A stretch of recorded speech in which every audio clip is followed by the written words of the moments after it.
Now, a lot of stuff I can say. You can say whatever you want to say, man, because I don't bite my tongue, man. I don't bite. You know why? Because it needs to be said. Yeah. Well, that's what my kid said. The dad, you need to say these things. Write them. Let us be there. You say it, we write it down, and we can publish it. Mm-hmm. Some things people need to know.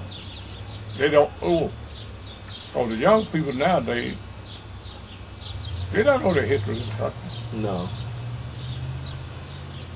The books they got now, it's all right, but they need to go back and dig up history and let the black people know where they come from, how they got here, why they were here, and the cause they were here. We didn't ask to come here, but they got us here. I told a guy I've been about 6 or 7 years ago. He's got a lot of song books out. And he's got one song in that book, Amazing Grace. Everybody sings it. Okay. I told him, I said, who wrote that song?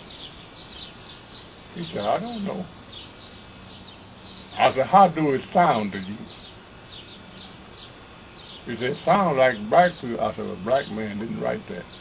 Okay. He said, it didn't. I said, no. He said, who wrote it? I said, a man by the name of John Newton. I said, when he wrote that song, it was transporting slaves from Africa to England. And they was on a ship. And this man was over the whole slave. He would walk by them, spit on them, kick them. But God was watching him all the time. To come up a storm. He thought he was going to die. But he didn't die.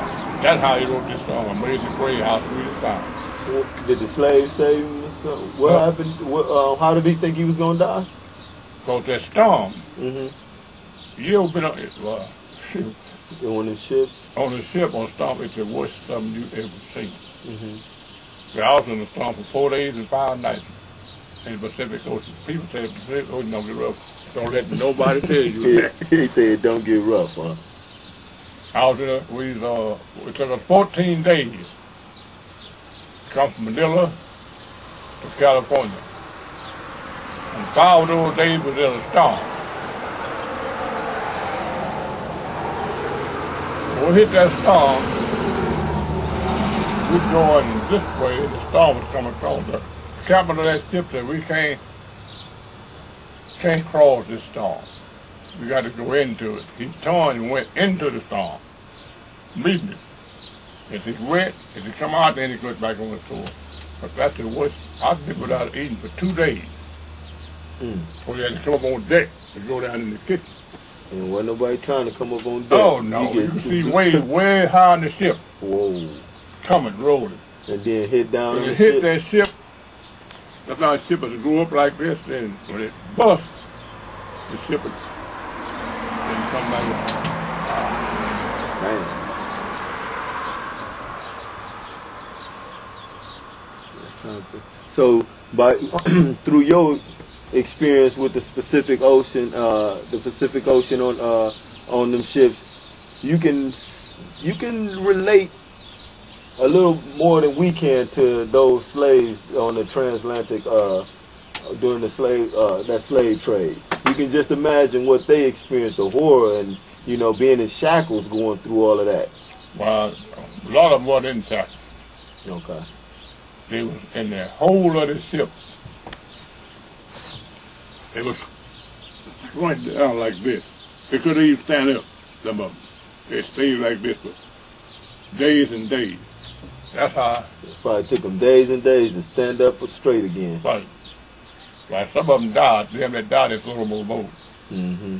And I heard the sharks used to follow the slave that's ships. right. When they died, they took them on boat.